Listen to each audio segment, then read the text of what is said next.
Hi guys, welcome back to my channel. It's Angela, and welcome back to hashtag Decan Walk 2023. We are in. I don't even know what we're in. I'm out of time. Okay, let me go back to my folder here. Got the Leo Decan 1 ends. Decan Leo 2 it begins. So we are in Decan 2 of Leo right now, which is this yellow one. So it is the equivalent to this Decan is the Six of Wands in the tarot. So, and it looks like it goes from August 2nd to the 11th. And my son's birthday is the 3rd, and my dad's birthday is today. So they are both Leo Decan 2. I did read the book, but it was a little confusing to me. There was a lot of, I think, esoteric stuff in it, and a lot of the 36 Secrets by T. Susan Chang. I don't know. This Decan just really didn't do it for me. I don't know. There's a beautiful poem in there, and I did highlight a couple things, but it wasn't. I felt like I was just trying to slodge through it. There's a few pages here, and it talks about the certain things, and I don't even know if I have anything to read in here. Oh, that's way off. Never mind. There's a poem here. Let me see if I highlighted it. I did talk about the takeaway. There's a couple things I highlighted in here, so let's read that. And before that, we're going to get into, so the Six of Wands is the Decan, is the card for Decan 2. It says, your moment in the sun. Wow. Your moment in the sun. And the Six of Wands is the card that goes with that. And the Strength card is the card that represents Leo. And then it's actually Jupiter in Leo. And Jupiter is representative of the wheel. And I'm confused because I thought we did the wheel. I thought we did one in Jupiter already, but I can't remember. I know it's in this book somewhere, but let me see real quick. No.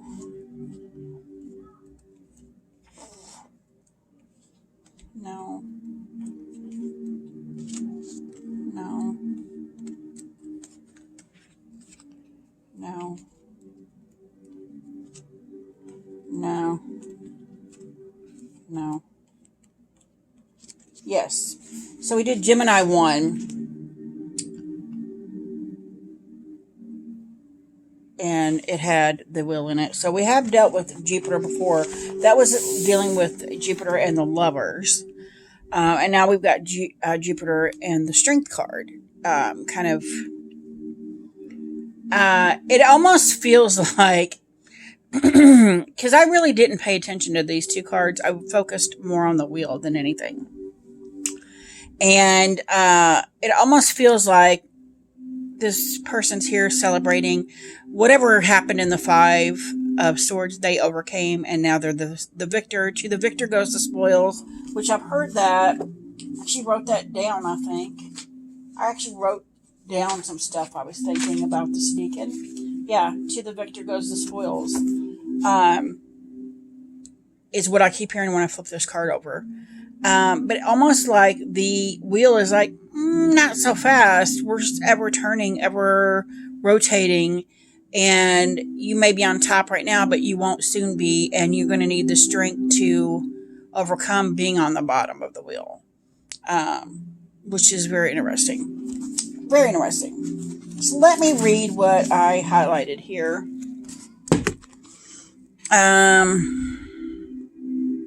In the Six of Wands, we stand at the very apex of the wheel where fortune smiles upon us. So here you got a picture, if you can see it, where they're literally in the middle of it. Not the anticipation, but the announcement. Weight suggests that his laureled horseman might be read in many positive ways. A victor triumphing, great news the crown of hope, and most evocatively, expectation crowned with its own desire. And I found that very interesting. And then it talks about as the Six of Wands, zodiacal major, the Strength card, it too telegraphs agency and leadership. This is partly self-evident from the lemniscate above her head, a symbol of infinity on the Strength, with stylistically riffs on the broad-brimmed hat once worn by Fortitude in Marseille decks, as we explored in Under Pressure 5 of Wands. Leo 1, other versions of the card featured Heracles or Samson, both epitomes of strength and divine favor. If these historical references weren't enough, there's also the zodiacal correspondence of strength with Leo, the sun's own sign. For as we know, whatever the sun shines, tropes of kingship tend to accumulate. I just found that very interesting as well.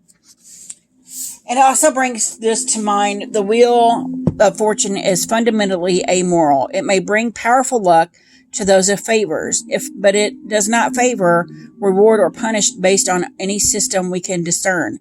It is a game of chance, not a meritocracy. Often enough, it raises those who are ignorant and base to positions of unimaginable power. When that happens, fortune's capricious fill us with wonder and dismay. The wheel's blessing, being unearned, cannot be expected to last. So I almost feel like you could read that in that way. Like if somebody's taking credit for somebody else's work, or they're getting appraised because maybe they were the last man standing, they didn't really earn it.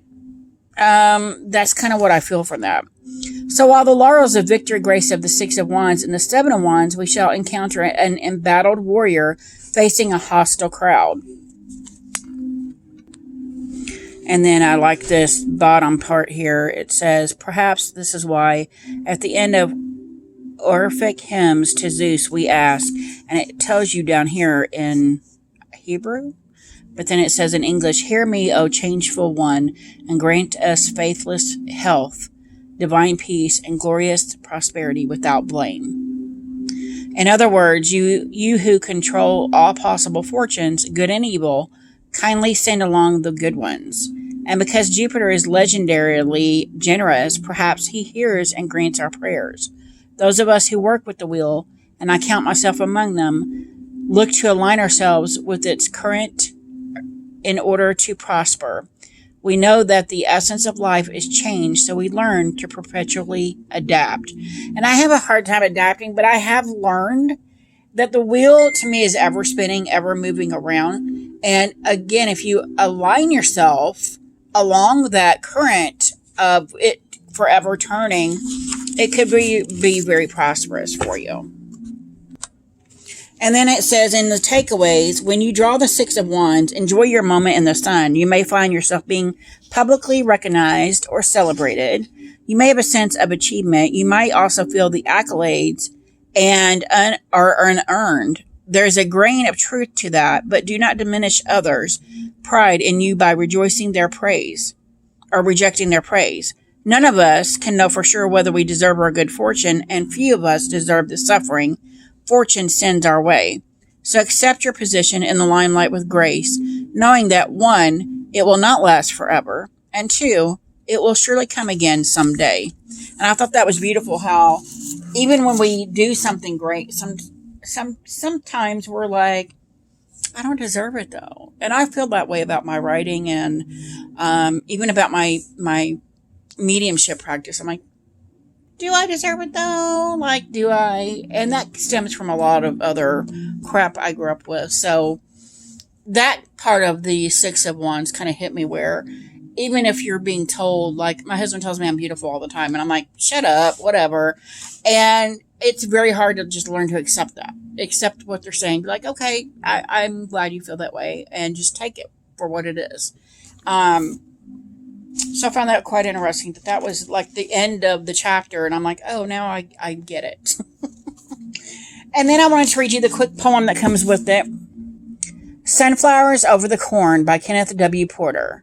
Here where the fierce devouring sun's arrows of burning gold beat down, unfenced by palisades of rain.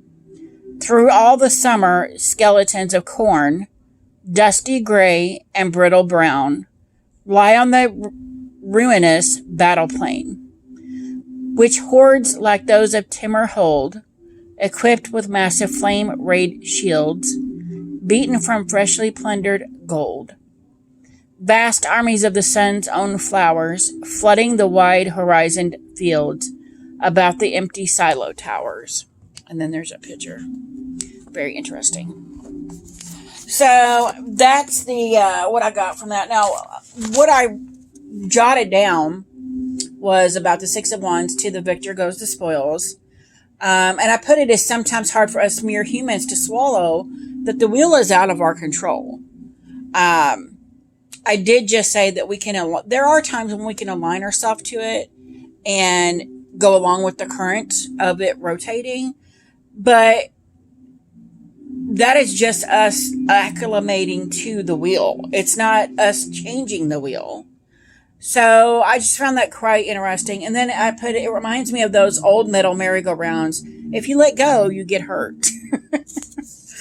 And then Marlena Teresa mentioned something about being too humble to receive accolades or praise. I find I've always lacked receiving any praise, which can become a detriment. And I was talking to my sister-in-law on just this on August 1st, which was interesting because we moved into this Decan August 2nd. And I just found that quite interesting. And then I wrote, it just hit me that the next year will be my will of the year. So next year will be my will of the year. And for some reason, it just keeps popping up here lately, which makes the hermit year so much more meaningful because I'm in my hermit year. I need to let go of what doesn't benefit me before the wheel begins to shift again. And I almost feel like right now it's stagnated because I'm in my hermit year. The wheel stopped turning. Nothing's happening until the wheel starts up again in my Wheel of Fortune year. It may not make sense to y'all, but made perfect sense to me. But that's what I got, and that's the notes I jotted down here. Now, I'm going to always, of course, show you my Journey of the Sacred Bee. This is the Strength card from that. There's the Leo sign. The Six of Wands, which is beautiful. And then the keyword is victory. And then we have the wheel, which I think is beautiful. Beautiful colors. And actually they quite go together because here we have the background matches here. And then we have this bright orange and yellow, and that's in the wheel. So it's almost like they all go together. Very interesting. But that's all I have for my Decan walk. I do have a lot of Wheel of Fortunes to show you guys because I could not help myself. I could have showed you a lot of string cards, but we'd be here all day, or a lot of Six of Wands. But I really focused on this Decan, have been and still am focusing on what the wheel can bring me. What change the wheel is going to bring me. Is it going to be bad? Is it going to be good? And I know that can be a negative also because you're sitting here so consumed with how the wheel is going to turn that you're not living your life. But at the same time, you need to be aware of, the wheel's turning. Which way is it going to go this time? So, yeah, I just want to show you guys a bunch of other cards I have right here for the Wheel of Fortune. So I'm going to move these out of the way. And I have, first and foremost, my Bone Stone and Earthflesh Tarot. It is the Wheel of Fortune, or the Three Fates. And they are literally weaving a tapestry, and it's going back into the roots. It's going into this ever non-breaking circle, which I freaking love. The Three Fates concept of the Wheel of Fortune. I love it. Number 2 card is from the Dream Keepers Tarot. This is called the Fates. I love it. And then we have the Tarot de la Nuit.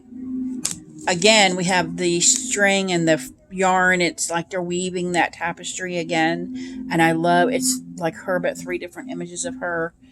I love it. So those are my top 3.